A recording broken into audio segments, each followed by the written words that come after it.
वाळू चरणी ठेवूया माता त्रैगुण परब्रह्म तुमचा अवतार तुमचा अवतार त्याची काय वर्णू त्याची काय वर्णू लीला पामर शेषादी कृष्णले नलगेचा पार नलगेचा पार तेथे जडमुळ कैसा तेथे जडमुळ कैसा करू मी विस्तार जय देव जय श्री स्वामी समर्था जय श्री स्वामी समर्था आरती लो वाळू चरणी ठेवूया माता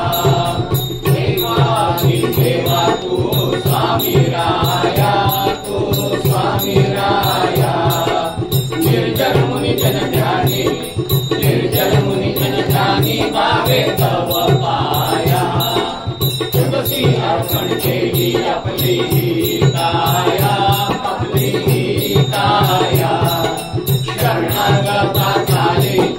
शरणागता झाली तुझे स्वामी राया जय देव जय श्री स्वामी समर्था जय श्री स्वामी समर्था आरती ओ वाळू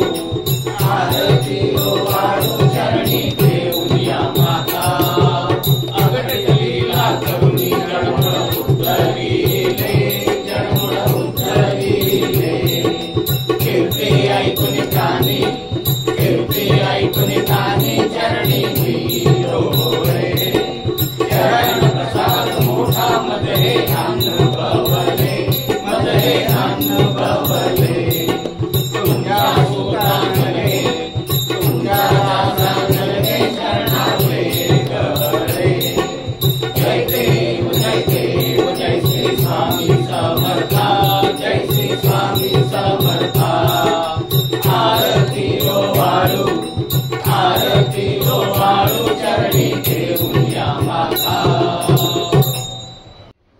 ओ वाळू आरती अण्णा सद्गुरुनाथा स्वामी दीनाच्या नाथा त्रिवार वंदन करुणी चरणी ठेवितो माता स्वामी भक्ती स्वामी शक्ती अंगी बाणता अण्णा अंगी बाणता भक्त संकटी पडता त्यास तुम्ही तारका ओ वाळू आरती अण्णा सद्गुरुनाथा स्वामी दीनाच्या नाथा त्रिवार वंदन करुणी चरणी ठेवितो माता स्वामी ध्यास स्वामी दास भक्ती सांगता अण्णा भक्ती सांगता वाडी वस्ती फिरुनी स्वामी गान गाता ओ वाळू आरती अण्णा सद्गुरुनाथा स्वामी दीनाच्या नाथा त्रिवार वंदन करुणी चरणी ठेवितो माता स्वामी धाम करण्या मठ स्थापिता अण्णा स्वामी मठ स्थापिता स्वामीमय जीवन तुमचे आदर्श गाता ओ वाळू आरती अण्णा सद्गुरुनाथा स्वामी दीनाच्या नाथा त्रिवार वंदन करुणी चरणी ठेवितो माता स्वामी समर्थ सर्वप्रथम सामुदायिक जप घेऊ इच्छित दाता सकल कार्य सिद्ध करता सकल दुःख हरता श्री स्वामी समर्थ नमो नमः स्वाहा इच्छित दाता सकल कार्य सिद्ध करता सकल दुःख हरता श्री स्वामी समर्थ नमो नमः स्वाहा इच्छित दाता सकल कार्य सिद्ध करता सकल दुःख हरता श्री स्वामी समर्थ नमो नमः स्वाहा इच्छित दाता सकल कार्य सिद्ध करता सकल दुःख हरता श्री स्वामी समर्थ नमो नमः स्वाहा इच्छित दाता सकल कार्य सिद्ध करता सकल दुःख हरता श्री स्वामी समर्थ नमो नमः स्वाहा इच्छित दाता सकल कार्य सिद्ध करता सकल दुःख हरता श्री स्वामी समर्थ नमो नमः स्वाहा इच्छित दाता सकल कार्य सिद्ध करता सकल दुःख हरता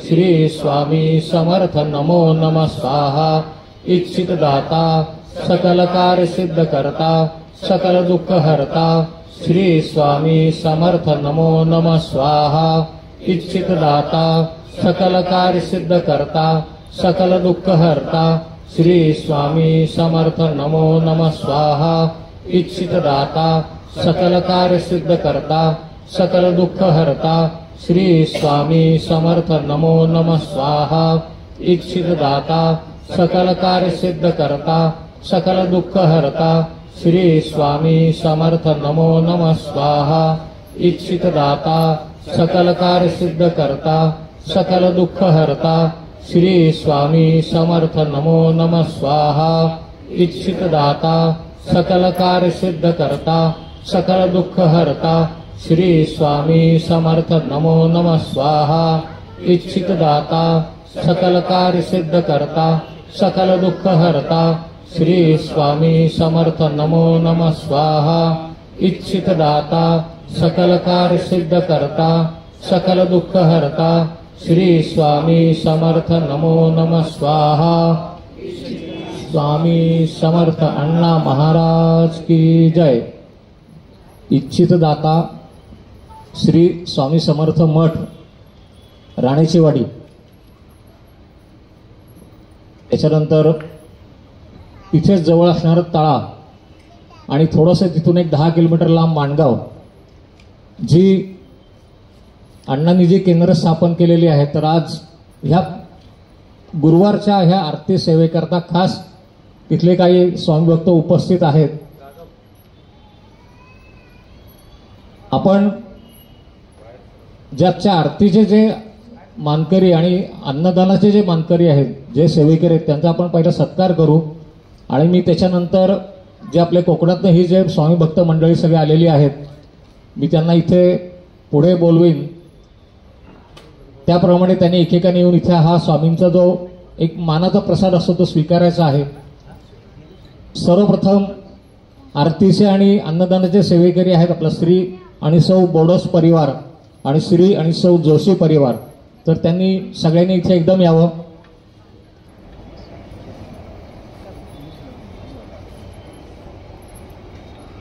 माझ्याकडे बघा।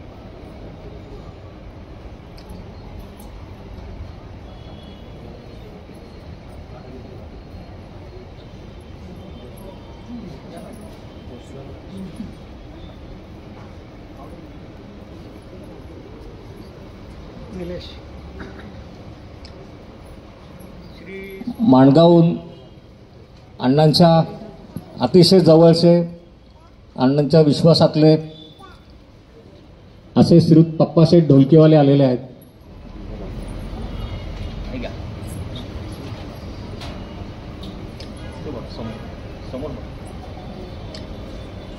इथे सर्वांना विनंती करतो, जी आपली सगळे स्वामी भक्त जे आलेले आहेत त्यांना आपण नावाने इथे बोलवा सगळ्यांना।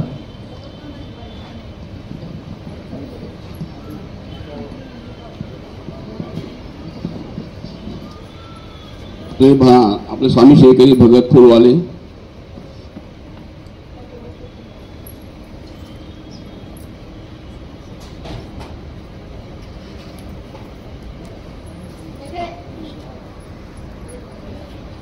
एक मिनिट। श्री स्वामी समर्थ महाराज की जय।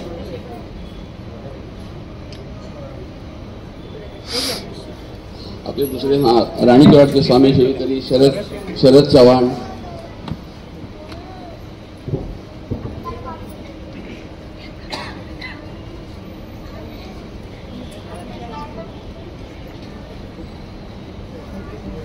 चव्हाण साहेब इकडे बघा। आपले स्वामी सेवेकरी तळ्यातले आपले दत्ताशेठ शेळके,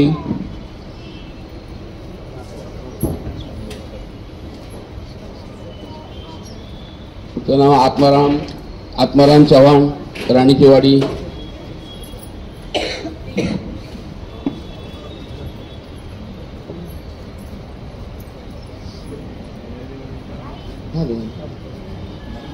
चव्हाण साहेब. आता गुरुचे आपले स्वामी सेवेकरी अजित दळवी आणि त्यांच्याबरोबर त्यांचे ड्रायव्हर आलेत. त्यांचं काय नाव माहिती नाही, त्यांनी पण येऊन दादांकडनं श्रीफळ घ्यायचं आहे.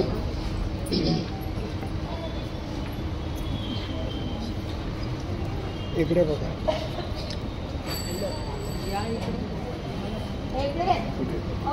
हॅलो यार 2 मिनिट या इकडे जरा कार्यक्रमात. या लोक आता ज्यांनी कडकडीत एकदम ढोलकी वाजवले ते भरत चव्हाण. मुलवाल्यांच्या मिसेस आपल्या त्यांचं नाव काय माहिती नाही. दत्त भाऊंची मिसेस त्यांनी पण येऊन दादांकडनं श्रीफळ घ्यायचं आहे.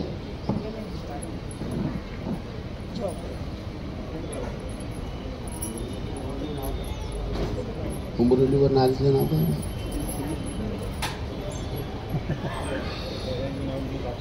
काय उमरुलीवरून आले ते आपली छोटी बायक तिचं नाव काय मला विसरलो मी. ती येऊन दादांकडनं श्रीफळ घ्यायचं आहे.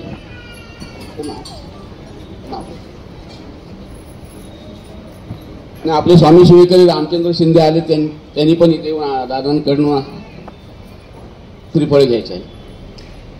शिकवली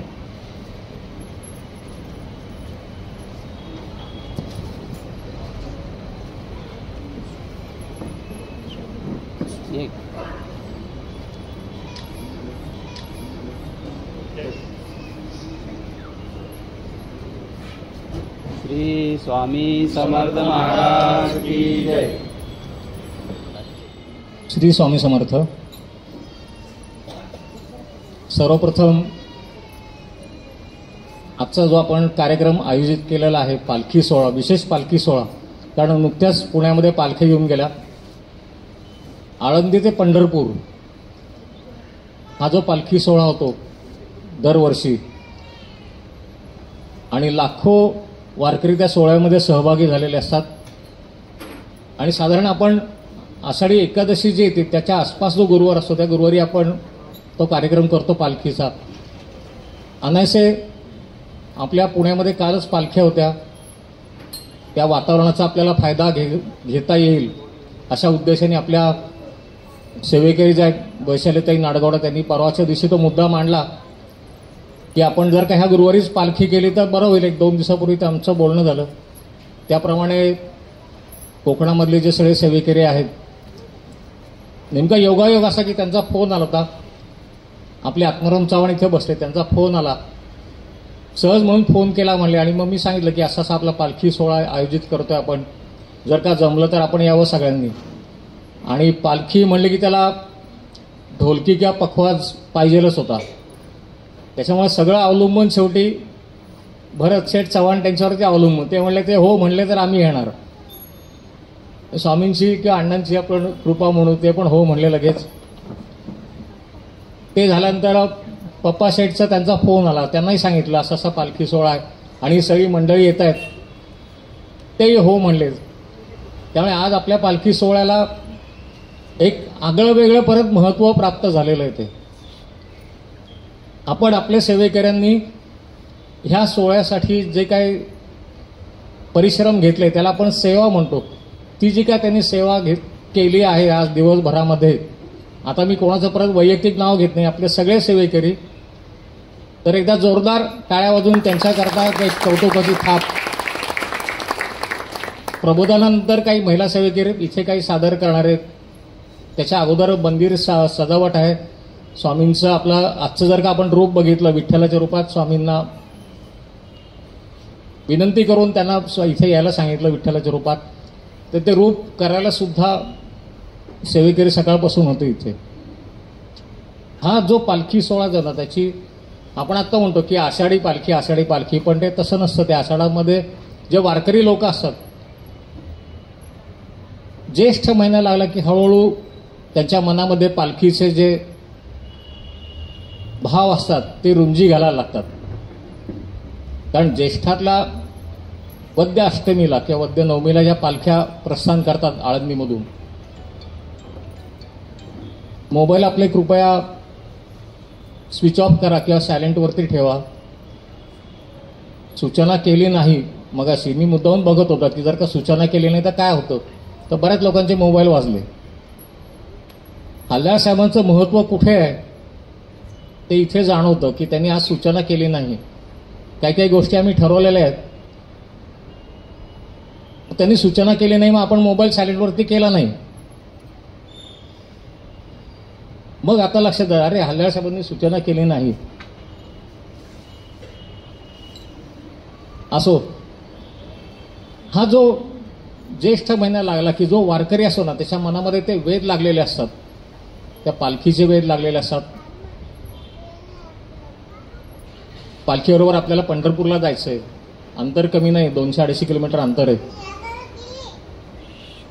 हा सोहळा जवळजवळ 20 ते 22 दिवस पालखी सोहळा सुरू असतो. पण त्याच्या अगोदरपासून जसं मी म्हटलं की ज्येष्ठाला जसं लागतं तसं त्या वारकऱ्यांच्या मनामध्ये घरातली कामं करता करता, शेतीची कामं करता करता, पाऊस तोंडावर आलेला असतो, मृग नक्षत्राला सुरुवात झालेली असते. आता हल्ली त्या नक्षत्रावर पाऊस पडत नाही, पण पूर्वी बरोबर 7 जून मृग नक्षत्र लागलं की तो पाऊस पडायचा. त्याच्या आत मान्सून पूर्व जे म्हणतो तशी शेतीची कामं व्हायला पाहिजे. त्याप्रमाणे तो शेतकरी जो असतो, ज्याला वारीला जायचं असतं, तो ती शेतीची कामं उरकत आलेला असतो. आणि मग हळूहळू अलंकापुरी गजबजायला लागती. थोडं थोडं म्हणत म्हणत इंद्रायणीचा काठ भरायला लागतो. आपण जर का कधी आळंदीला गेला असेल तर बघा, आत्ताचं जर का बघितलं की ते घाट किती त्यांनी व्यवस्थित बांधलेले आहेत, फार सुंदर बांधलेत घाट. दोन्ही बाजूनी वारकऱ्यांचे तंबू पडलेले आहेत. हळूहळू गर्दी वाढते. पालखी प्रस्थानाचा दिवस जसा जवळ येतोय तशी ती गर्दी आणखीन वाढत जाते. जसा इकडं पाऊस पडतोय तशी तिकडे गर्दी वाढते. मध्ये इंद्रायणीचं पात्र आहे, जर का पाऊस व्यवस्थित झाला तर ते पात्र असं दुथडी भरून वाहत असतं. खूप मोठं पात्र आहे ते आणि छान वाटतं ते जाऊन आपण उभं राहिलो ना, जर का ते वातावरण बघितलं. आता हल्ली काय करतात की मोठा पडदा लावलेला असतो, त्या पडद्यावरती आतमध्ये माऊलींच्या त्या गाभाऱ्यातलं काय सुरू आहे तिथे ते आपल्याला त्या पडद्यावर दिसत असतं. हा जो उत्सव आहे, हा जो सोहळा आहे, तो मग त्या इंद्रायणी काठीच का, तिथूनच का सुरुवात होती. त्याचं असं झालं की त्या जो इंद्रायणी जो परिसर आहे, आळंदीचा जो परिसर आहे, त्याला अलंकापुरी म्हणतात. त्या अलंकापुरीपासून त्या प्रस्थानाची पालखी जे प्रस्थान होतं तिथून होतं ते. आणि तुकाराम महाराजांची पालखी देहूमधनं निघते. एक दिवस अगोदर थोडी त्या पालखीचं प्रस्थान, एक दिवसानंतर या पालखीचं प्रस्थान. तिथूनच का आता त्यांनी असं, आता जे मी प्रबोधन करणार आहे त्याच्यामध्ये काही भजनं किंवा काही गाण्यांचा समावेश केलेला आहे. त्या त्या वेळेला अनुसरून ते भजन किंवा ते गाणं मी इथे फक्त सादर करतो की तिथून इंद्रायणीच्या काठावरूनच का तर इंद्रायणी काठी, इंद्रायणी काठी देवाची आळंदी लागली समाधी ज्ञानेशाची हो ज्ञानेशाची इंद्रायणी काठी. इंद्रायणी काठी महत्व ते जे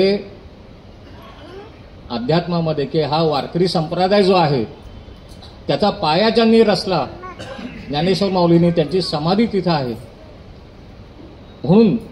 आणि हा जो सोहळा सुरुवात झाली, कारण ज्ञानेश्वर महाराज सुद्धा तिथे जायचे एकादशीच्या दिवशी पंढरपूरला, त्यांचे वडीलही जात होते. हा सोहळा पुढे चालू राहावा म्हणून त्याच्यानंतर ती परंपरा संत नामदेवने सुरू ठेवली होती, एकनाथाने सुरू ठेवली, तुकाराम महाराजांनी सुरू ठेवली. अगदी सगळ्यात पहिलं म्हटलं तर तसं जेव्हा महाविष्णूंचा अवतार, श्रीकृष्ण रूपातला अवतार जो होता, तो श्रीकृष्ण रूपातला अवतार परत अंशात्मकरित्या ज्या पंढरपूरला आला तो विठ्ठलाच्या रूपामध्ये.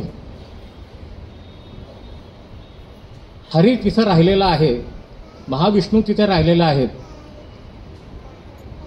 त्याचं दर्शन करण्याकरता सगळे देव आतुर झाले होते. मग शंकरांनी सांगितलं की आपणच आता तिथे जाऊ दर्शनाला. पहिली वारी घडली ती महादेवांच्या हातनं घडली. सगळ्या देवांना घेऊन ते तिथे आले, महाविष्णूच्या त्या विठ्ठलाच्या दर्शनाला आले तिथे. त्यामुळे पहिली जर का वारीचा मान कोणाकडे जात असेल तर तो महादेवांच्याकडे जातो. आणि मग त्याच्यानंतर आता मी सांगितलं जसं की ज्ञानेश्वरांनी ती सुरू केलेलं ही परंपरा पुढे ह्या सगळ्या संतांनी सांभाळली. हा सगळा प्रवास संत जी लोक होती आपापल्या परीने इतके त्या तन्मयतेने होऊन करायचे. कसं असतं श्रावण महिन्यात बघा, श्रावण महिन्यात जसा जवळ येतो ना, ज्यांचं नवीन लग्न झालेलं अशी नववधू असं घरामध्ये काम करत असेल तर असं आपल्याकडे म्हणतात की श्रावण महिना लागला की ती माहेरी जाते. तिच्या मनामध्ये काम करताना उत्साह असतो. श्रावण महिना जवळ आलाय, मला तर माहेरी जायचंय. भराभरात ती कामं करत असते त्या उत्साहाच्या भरात. ती एक एक दिवस जवळजवळ येत असतात. जसा आषाढ संपतो, श्रावण सुरुवात होणार, तिला माहेरी जायचं तो वेळ, तसं हे वेळ ह्या संतांना अगोदरच लागलेला असतो. ज्येष्ठामध्येच ते वेळ लागलेलं असतं. ते एकनाथ महाराज विचार करत असताना त्यांना सुद्धा असं वाटतं की आपण जे जातो, ज्या ओढीने जातो ते आपलं माहेरच आहे. तिथे म्हणतात ते आईबाप तिथे आहेत म्हणतात. विठ्ठल रखुमाई तिथे, माझे मायबाप तिथे आहेत, माझी बहीण तिथं वाहतीये, म्हणजे कोण तर चंद्रभागा, माझा भाऊ तिथे आहे. मग मला ही ओढ लागणं साहजिकच आहे. मी चाललोय, मी त्या विठ्ठलाच्या दर्शनाकरता नाही, मी माझ्या माहेरी, मी माझ्या हक्काच्या घरी चाललोय. तिथं भाऊ त्या एकनाथ महाराजांनीच म्हणले की एका जनार्दनी शरण, एका जनार्दनी शरण, करी माहेरची आठवण, करी माहेरची आठवण, करी माहेरची आठवण, माझे माहेर पंढरी, माझे माहेर पंढरी, आहे भीवरेच्या तीरी, आहे भीवरेच्या तीरी. हा इतक्या ओढीने ही लोक सगळी चाललेली असतात. मनामध्ये आनंद असतो, चालण्याचं दुःख नसतं. जायचंय आपल्याला, माहेरी जायचंय ही भावना मनात. आणि मग तो जो विठ्ठल जो ना, तो विठ्ठल आपल्या मनामध्ये, आपल्या संपूर्ण हृदयामध्ये तो सामावून घ्यायचा असतो. भक्ती करता करता करता असं शेवटी एकनाथांना असं वाटलं की हे माझं शरीरच सगळं पंढरी झालंय. त्यांनी असंच परत म्हणलं की काया ही पंढरी, आत्मा हा विठ्ठल, काया ही पंढरी, आत्मा हा विठ्ठल, नांदतो केवळ, नांदतो केवळ, पांडुरंगे काया ही पंढरी, आत्मा हा विठ्ठल. इतकं आपल्यामध्ये त्या देवाला सामावून घेतलेलं आहे. आपण जेव्हा आपण भक्ती करतो ना, आपण स्वामींच्या मार्गामध्ये आपण स्वामींचा जप करतोय, त्या जपामध्ये आपण इतकं स्वतःला गुंतवून घ्यायचं असतं की त्यातला मीपणा विसरून महाराज माझ्याकडं, माझ्या हृदयात माझ्या समाविष्ट झालेली. मला आता कुठल्या फोटोची आवश्यकता नाहीये, मला कुठल्या मूर्तीची आवश्यकता नाहीये, महाराज माझ्यामध्येच आहेत. ही भावना मनात घेऊन जायचं असतं आपल्याला. सेवा करायची असते. दिंडीची सगळी तयारी झालेली आहे. प्रस्थानाचा दिवस ठरलेला असतो. प्रस्थानाच्या दिवशी बघा आळंदीला माऊलींचं जे मंदिर आहे, तो वरचा जो कळस हालतो, अजूनही हालतो. अजूनही कुठलाही अंधश्रद्धावाला मनुष्य, कुठलाही नास्तिक मनुष्य त्याला कुठलंही आव्हान देऊ शकत नाही. आणि कळस हल्ला की मग जो गजर सुरू होतो विठूनामाचा, त्या विठूनामाच्या गजरामध्ये पालखीचं प्रस्थान होतं. प्रस्थान झाल्याबरोबर प्रत्येक गावागावामध्ये पालखीचा मुक्काम होणार असतो. त्या गावातली सगळी जी मंडळी असतात त्या पालखीचं स्वागत करायला तयार असतात. पालखी मार्गस्थ झाल्यानंतर नामदेव महाराजांनी फार त्याचा छान त्याच्या मनातला भाव व्यक्त केला होता. हरीच्या भेटीला मी चाललोय. हरी म्हणजे श्रीकृष्णाचं जे रूप होतं हरी, त्या भेटीला मी चाललोय. आता मी कोण आहे? मी सुदामा आहे. मनामध्ये सगळी त्यांची कल्पना असते, ही मी सुदामा आहे. मी हरीच्या भेटीला चाललोय, माझा सखा तिथं आहे तो. पण नामदेव महाराजांनी असं सांगितलं की पंढरी निवासा सख्या पांडुरंगा, पंढरी निवासा सख्या पांडुरंगा, करी अंग संगा, करी अंग संगा भक्तांची या पंढरी निवासा सख्या पांडुरंगा. जो पंढरीत निवास करतोय, जो वास करतोय, तिथं राहतोय, तो माझा सखा आहे. मी मला स्वतःला सुदामा म्हणलंय, तो तिथे श्रीकृष्ण माझा तिथं वाट बघतोय, तो तिथं राहतोय, मी चाललोय तिथे. आणि प्रत्येक भक्ताच्या अंगासंगा तो प्रत्येकाच्या बरोबर आहे. जशी पालखी प्रस्थान केलं, तो प्रत्येक भक्ताच्या बरोबर आहे. त्याचं तो संरक्षण करण्याकरता, त्याला तिथे घेऊन जाण्याकरता तो तिथे वाट बघतोय. तो पालखी मार्गस्थ झाली. पालखीमध्ये बघा आपण सगळेजण माऊली माऊली करत असतात, एकमेकाला माऊलीच. तो जो वारकरी असतो ना, तो त्याला एकदा पालखीचं प्रस्थान झालं, पालखीच्या दिंडीमध्ये तो चालायला लागला की तो बघत नाही वरून ऊन लागतंय का पाऊस पडतोय का पावसाने रस्त्यात सगळी चिकचिकाट झाली आहे, काही त्याचं नसतं. घरी काय चाललंय, शेतीचं कसं होणार आहे, तो सगळं त्यावेळेला तो विसरलेला असतो. एकच फक्त त्याच्यात माऊली माऊली, फक्त त्याचा एकच तो ध्यास चालू असतो. तो त्याला सगळीकडे विठ्ठलच दिसायला लागतो. आपलं पण बघा, आपण कुठे देवळात गेलो ना, कुठल्या पहिलं स्वामी होऊन पहिलं तोंडामध्ये येत आपल्या, जी रस्त्याने समजा ती देवळं लागतात, तो त्या देवळांमधल्या तिथं गणपतीचं मंदिर असेल त्याला तो विठोबा दिसायला लागतो सगळीकडं. आपल्या बरोबर जे आहेत त्याच्यातनं पण तो प्रत्येकामध्ये तो विठ्ठलाचंच रूप, विठू माऊलीच, सगळेजण एकमेकाला ते माऊली माऊलीच म्हणत असतात. ते इतक्या त्या आनंदामध्ये, इतक्या तल्लीने त्यांनी, इतक्या प्रेमाने, इतक्या भक्तिभावाने ते चाललेले असतात. सगळीकडे त्यांना विठ्ठल दिसायला लागतो. असं त्या असं म्हणतात की त्याच्यात ते विठू माऊली तू माऊली जगाची, विठू माऊली तू माऊली जगाची, माऊलीत मूर्ती विठ्ठलाची, विठ्ठला माय बापा, विठू माऊली तू माऊली जगाची, विठू माऊली तू माऊली जगाची, माऊलीत मूर्ती विठ्ठलाची. पांडुरंग पांडुरंग पांडुरंग पांडुरंग पांडुरंग पांडुरंग, काय सांगू माया तुझी श्रीरंगा, काय सांगू माया तुझी श्रीरंगा, संसाराची पंढरी तू केली पांडुरंगा, डोळ्यातून वाहे माय चंद्रभागा, अमृताची गोडी आज आली या अभंगा, विठ्ठला माय बापा, अभंगाला जोड टाळची पळ्यांची, अभंगाला जोड टाळची पळ्यांची, माऊलीत मूर्ती विठ्ठलाची,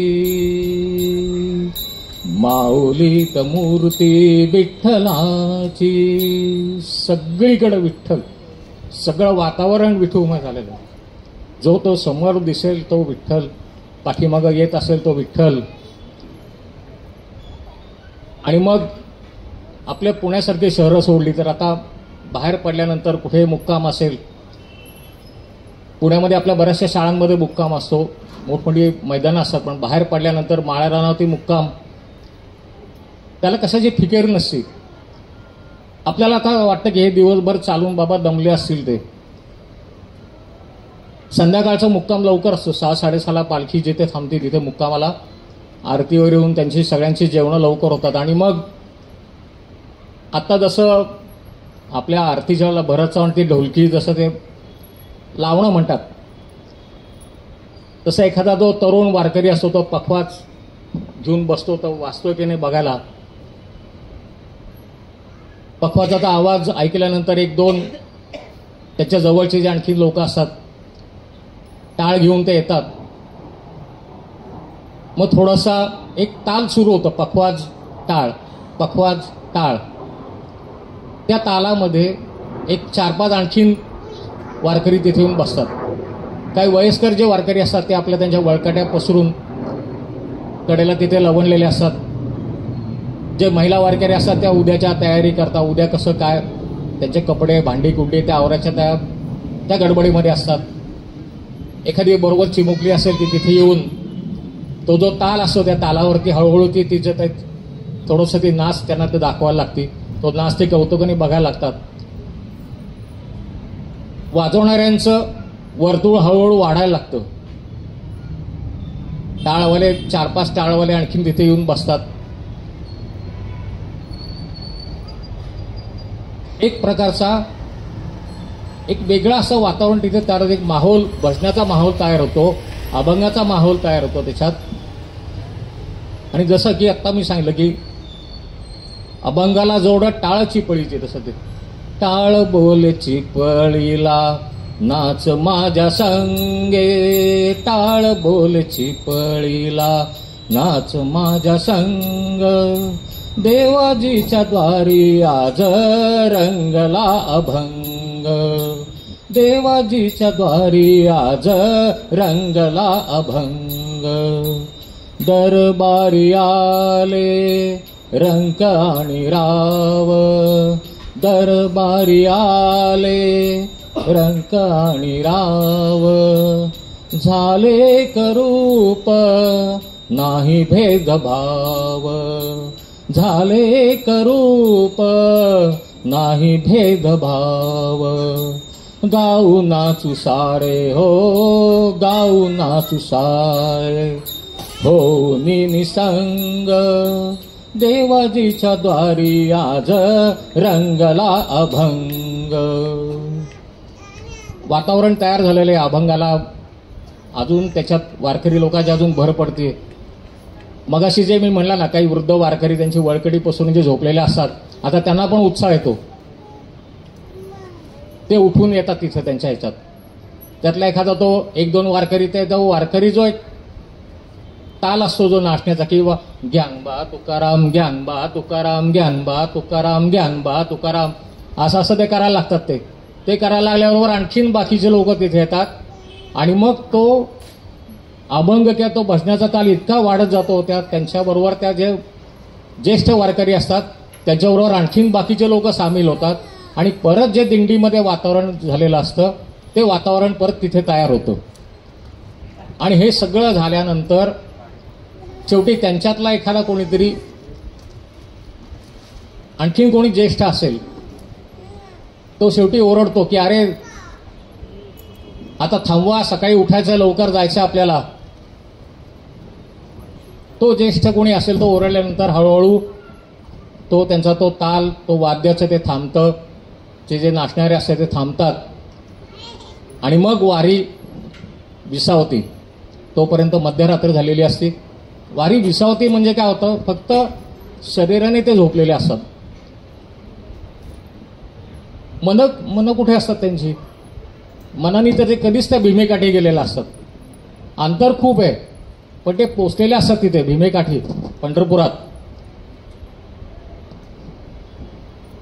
भीमेकाठी काय तिथं मग परब्रह्म हे भक्तांसाठी मुके ठाकले भीमेकाठी, मुके ठाकले भीमेकाठी, उभा राहिला भाव सावयव, उभा राहिला भाव सावयव, जणू की पुंडलिकाचा कानडा राजा पंढरीचा, कानडा राजा पंढरीचा, कानडा राजा पंढरीचा. प्रत्यक्ष परब्रह्म उभं राहिलं तिथं आपल्या भक्तांसाठी. ही अद्भुत नाही, ही काहीतरी अशक्य का अतर्क्य घटना आहे. प्रत्यक्ष देव आपल्या भक्तांकरता थांबलेला आहे तिथं. आपल्या भक्तांची तो वाट बघतो, आता ते कधी येत आहेत, ती दिंडी कधी पोहोचती. म्हणजे ते वारकरी किती भाग्यवान असते बरं की त्यांच्याकरता तो देव तिथं थांबलेला आहे, तिथं पंढरपूरच्या भीमेकाठी. आणि उभा सावयव जणू की पुंडलिकाच्या मनात जे भाव होते, त्याच्या मनात जी भगवंताची जी कल्पना होती, त्याप्रमाणे तो तिथे येऊन उभा राहिलाय, त्याच्यासारखा उभा राहिलाय, त्याचा करता उभा राहिलाय तिथे येऊन तो. हे परब्रह्म तिथे आल्यानंतर खरोखरीच वारकऱ्यांना आपण भाग्यवान म्हणलं पाहिजे की तिथे त्या परब्रह्माच्या दर्शनाला ते इतक्या लांबून जातात. ते उगाच जात नाही, तो तिथे आहे त्या ओढीने ते जात असतात तिथं. आत्तापर्यंत कसं पालखी मुक्काम करत करत करत मध्ये नीरा नदीचं स्नान होतं. पुढे मला वाटतं ते तरड, सदाशिवनगरवाले गावं आपले देशपांडे बसले तिथं, त्यांचं माळशिरस गाव, त्यांच्यातर्फे पण तिथे पालखीचं जेवण असतं. फलटण गावामध्ये आपले भोसले आहेत, त्यांच्यातर्फे तिथे पालखीला त्यांचं जेवण असतं. आता वाखरी येतं. वाखरीजवळ काय होतं, तुकाराम महाराजांची पालखी जी यवत मार्गे म्हणजे सोलापूर रस्त्याने गेलेली असती, ती पालखी पुढे वाखरीजवळ एकत्र येते. हा जो ज्ञानेश्वर महाराजांची आपण पालखीची आपण एक गंगा समजू, ती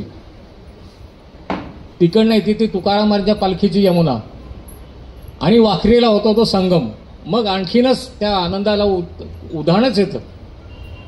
मोठं रिंगण होतं तिथे, लाखो वारकरी तिथे सगळे गोल थांबले असतो. माऊलींचा अश्व दौडत असतो, त्याच्या पायाखालची धूळ लावायला लोकांची धडपड सुरू असते. आता फक्त एकच मुक्काम, एका मुक्कामात आपण आता आपल्या वैकुंठात, आपल्यासाठी जे वैकुंठ आहे तिथं आपण जाणार. हा संगम जो झालेला आहे, हळूहळू करत करत करत पंढरपूरच्या वेशीपाशी येतो. पंढरपूरच्या वेशीपाशी आल्यानंतर जो वारकरी असतो, जो मनाने खरोखरीच त्या ओढीने आलेला असतो, अतिशय धन्य होतो. तो आकाशाकडे बघतो, कळसाला तिथे नमस्कार करतो, कळत दिसो न दिसो. आता आतमध्ये आपल्याला पंढरपूरमध्ये जायचं, आपल्या भगवंताचं दर्शन करायचं. हा संगम जो आहे, एवढा लाखो लोकांचा तिथपर्यंत आलेला, आणि बघतात तर पंढरपूरमध्ये अगोदरच वारकऱ्यांचा महासागर जमलेला आहे. जे ह्या दिंडीमध्ये 2-4 लाख लोक असतील, पंढरपूरमध्ये 8-10 लोक तिथे असतात. आणि हा जो नद्यांचा संगम म्हणतो सागर एकत्र येऊन तिथे मग नुसता गजरच फक्त विठू माऊलीचा तो. अवघे गरजे पंढरपूर, अवघे गरजे पंढरपूर, चालला नामाचा गजर, चालला नामाचा गजर. अवघे गरजे पंढरपूर, नुसतं विठू माऊली, विठ्ठल, जय हरी विठ्ठल, ज्ञानेश्वर तुकाराम एकत्र. हा संगम म्हणतो सागर एकत्र झाल्यानंतर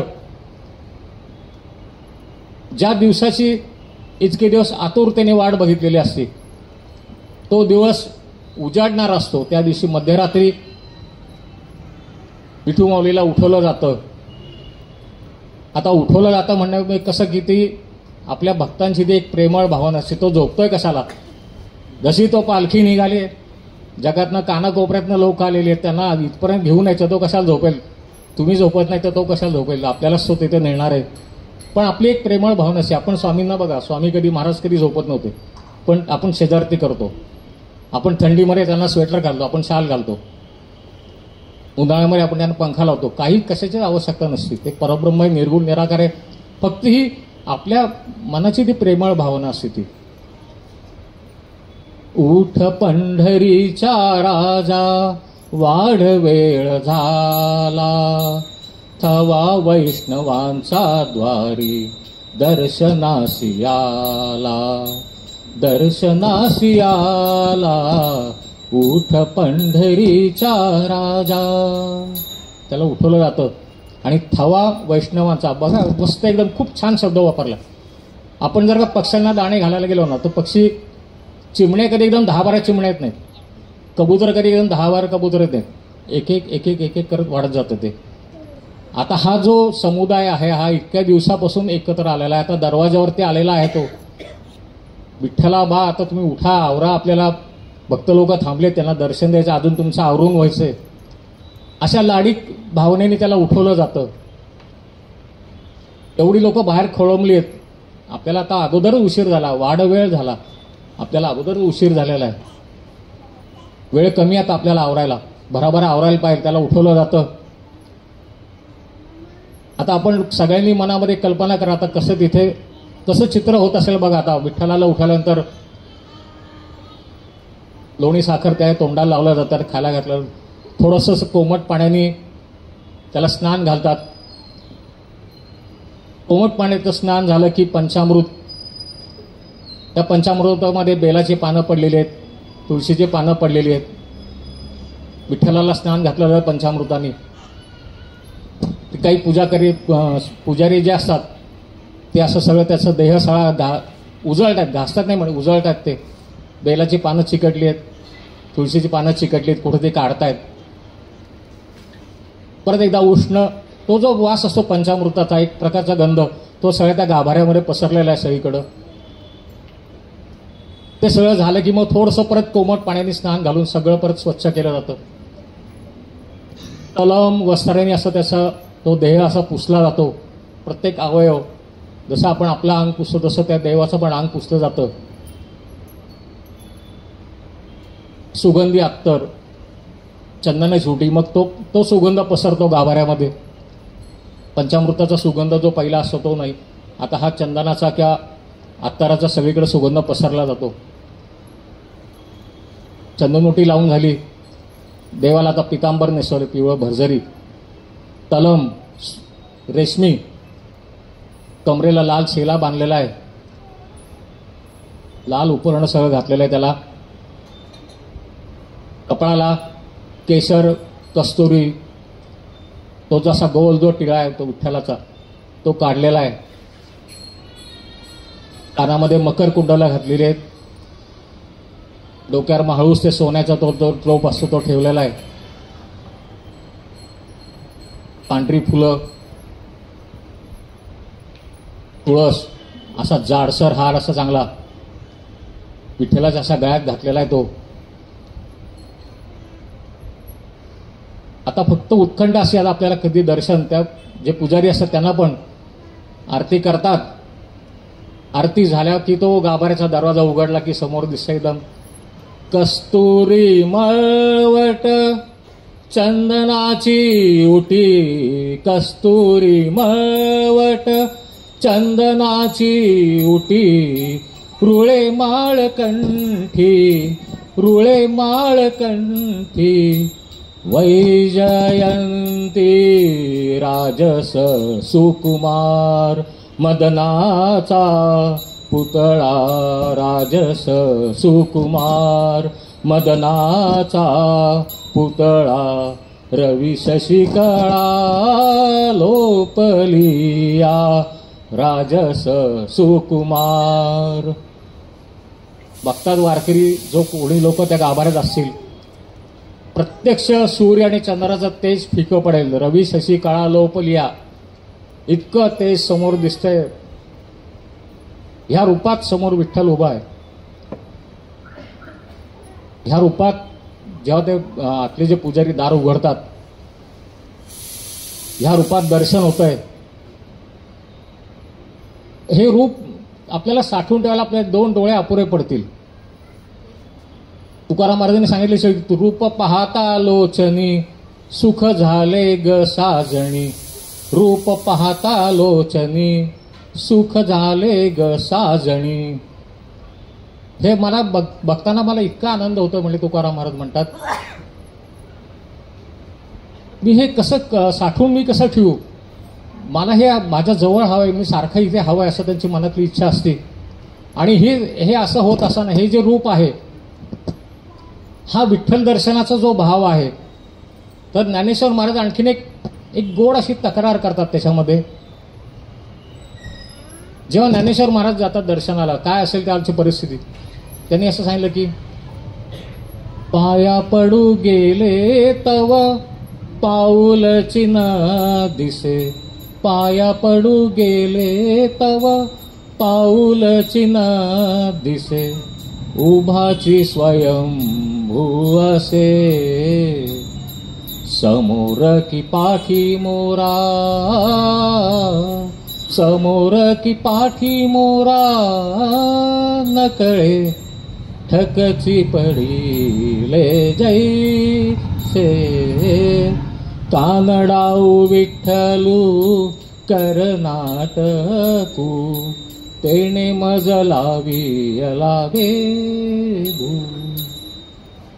काय तक्रार आहे माऊलींची की मी पाया पडायला गेलो, मला पावलं दिसले नाहीत. असं मला वाटतं काय झालं असेल असं की हे रूप बघितल्यानंतर माऊलींच्या डोळ्यातनं अक्षरशः धारा, डोळे त्यांचे डबडबले असतील. आपण जर का आपल्या डोळ्यात अश्रू आलेत, आपल्याला समोरचं दिसत नाही काही. माऊली गेले, हात जोडून उभे राहतात, बघतात समोर एकदा दिसतोय, एकदा दिसत नाहीये. डोळे पुसले, परत बघितलं समोर दिसतोय, परत डोळे भरून येत आहेत. मग तो सरळ आपल्याकडे बघतोय का तो पाठमोरा आहे का माझ्या पाठीमागे उभा आहे. माऊलींचं हृदय इतकं गलबलून आलंय, अश्रुधारा थांबत नाहीत. काय करायचं. हा कानडाऊ विठ्ठलू, हा विठ्ठल असा आहे, काहीच समजत नाही याचं काय चाललंय. मग ते म्हणतात कर नाटकू, तुला काय नाटकं करायची ते कर म्हणतात. शेवटी तुझे जे काय आहे, तुझी लीला आहे ती आम्हाला समजणार की नाहीच आहे ती. पायावर डोकं टेकवायला जातो, टपा टपा टपा अश्रू पडतात त्यांच्या माऊलींच्या डोळ्यातनं विठ्ठलाच्या पायावरती. पाऊलं दिसत नाही त्यांची, म्हणून त्यांनी सांगितलं की पाया पडू गेले पाऊलची न दिसे. आणि स्वयंभू उभा तर आहेच, क्षणात मला तो दिसतोय, क्षणात दिसत नाही. इतकी भावविभोर अवस्था माऊलींची झाल्यानंतर ती जी त्यांनी तक्रार केली होती की ती बरोबर होती की पाया पडू गेले तव पाऊलची न दिसे उभाची स्वयंभू असे. हा सोहळा, हा विठ्ठलाचं रूप, हे माऊलींचं वर्णन आपण जर का खरोखरीच आणलं डोळ्यापुढं तर कशी अवस्था त्यावेळेला झाली असेल माऊलींची ती आपण सुद्धा अनुभवू शकतो. आपल्या सुद्धा डोळ्यात पाणी येऊ शकतं. जेव्हा मी हे गाणं ऐकलं, मला ह्याच्या मागचं काही माहिती नाही, हे कसं लिहिलेलं आहे, कुठल्या उद्देशाने लिहिलेलं आहे. फक्त माझ्या मनात तेव्हा ही कल्पना आली की असं घडलं असावं. हे सगळं झालं, आता दर्शन तर झालेलं आहे. क्षणापुरतं असतं, तिथे एवढा वेळ कोणाला मिळत नाही. हात जोडा, डोकं टेकवा, एवढा वेळ कोणालाच नसतो. एका क्षणापुरतं दर्शन असतं. एका क्षणामध्ये काय असतं, मागणं तुमचं काय असेल मागा. संत आपण मागू, मला गाडी दे, बंगला दे. संत लोक हे असलं काय मागणार नाहीत. त्याने फक्त एवढं सांगतात की हेची दान देगा देवा तुझा विसरण व्हावा, विसरण व्हावा तुझा विसरण व्हावा. न लगे धन मुक्ती संपदा, संत संग देई सदा, संत संग देई सदा. याची दान देगा देवा तुझा विसरण व्हावा, विसरण व्हावा तुझा विसरण व्हावा. संत संघ आम्हाला तर फक्त पाहिजे. आम्ही आत्ता आलो, आळंदीतून आलो, इथपर्यंत आलो. माझ्याबरोबर प्रत्येक वारकऱ्याचं मत, माझ्याबरोबर जे कोणी होते ते संतच होते, जे कोणी होते ती माऊलीच होती. आता हे मला परत कधी अनुभवायला मिळणार आहे? मला आता पुढच्या वर्षीशिवाय मला आता हे मिळणार नाही. मला वर्षभर अशा लोकांच्या संगतीमध्ये मला आता ठेव की मी ही जे वारीचा जो अनुभव आहे तो मला सारखा तिथे मिळत राहील.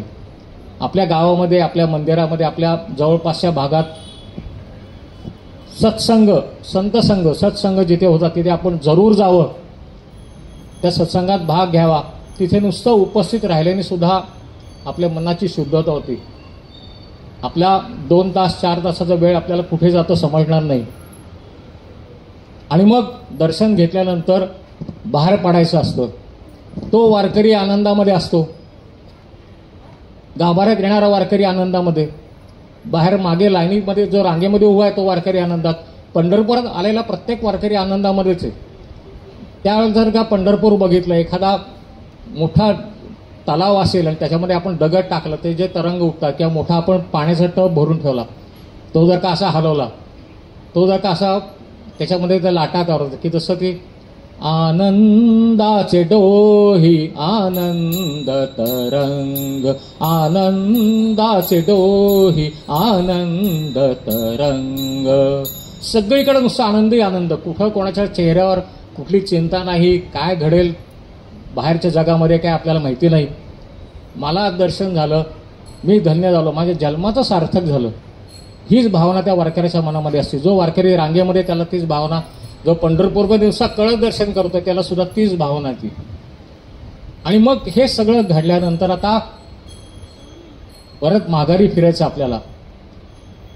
हा आध्यात्मिक 15-20 दिवसाचा प्रवास संपला, आता आपल्याला परत फिरायचंय. आपलं दैनंदिन जीवन आता मग त्याच्या डोक्यामध्ये जेव्हा परत फिरतात तेव्हा त्याच्या डोक्यामध्ये यायला लागतं मग की आपला रोजची जी कामं आहेत, आणि काम सोडून कुठलाच देव असं म्हणत नाही. महाराजांनी पण कधी सांगितलं नाही तुम्ही कामधंदा सोडून माझ्या इथे या, माझा जप करत बसा. पहिलं काम, शेतकरी सुद्धा पहिले शेतीची कामं करून मग तो इकडे वारीमध्ये आला. आणि स्वामींनी सुद्धा हेच वाक्य स्वामींचं, शेत पिकून खा, कष्ट करून खायचं. नुसतं रिकामं बसायचं, नुसतं जप करत बसला तसं स्वामींनाही कधी आवडणार नाही. तुमचं जे काम असेल ते पहिलं करायचं. ते ह्यासाठी आपल्या रोजच्या दैनंदिन कामाकडे परत वळलं पाहिजे. संत गोरा कुंभारांचा एक त्याच्यामध्ये मागच्याला एक उल्लेख केला होता असा की त्यांनी सांगितलं होतं असं की हा जो आपल्या देहाचा जो देह आहे त्याला तुम्ही कामामध्ये जरूर त्याला त्याचं काम करू दे. तो देह त्याचं त्याला काम करू देते. आपलं मनाने आपण मग तुम्ही नाम घेत राहा. मनामध्ये नाम घेत राहिलं, त्याचा तो देह त्याच्या त्या कार्यावरती त्याला सोडायचं, त्याचं तो काम करत राहील. ते हा जो सगळा वारीचा किंवा जो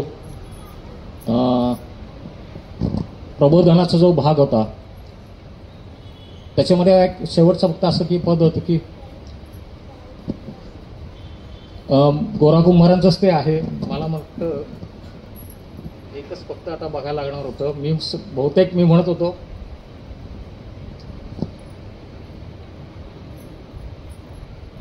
जो मनामधला, मी सांगितलं की जो आपल्याला जे रूप बघायचं आहे ते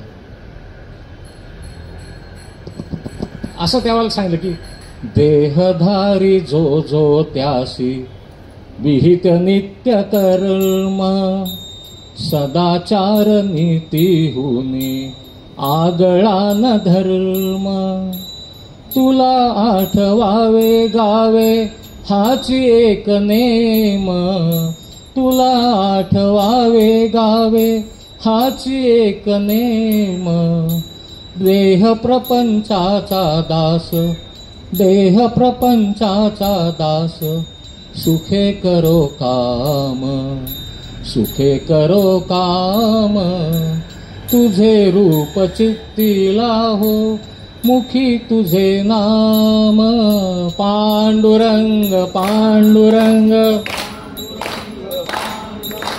पांडुरंग पांडुरंग मोठ्यांदी पांडुरंग पांडुरंग पांडुरंग पांडुरंग पांडुरंग पांडुरंग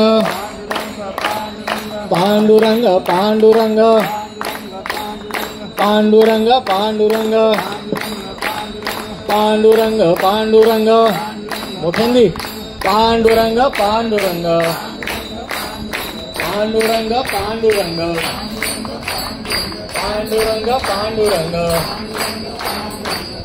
पांडुरंग पांडुरंग पांडुरंग पांडुरंग पांडुरंग पांडुरंग पांडुरंग पंढरीनाथ महाराज की जय. श्री ज्ञानदेव तुकाराम गोपाळ कृष्ण महाराज की जय. श्री स्वामी समर्थ अण्णा महाराज की जय. जय जय श्री स्वामी समर्थ.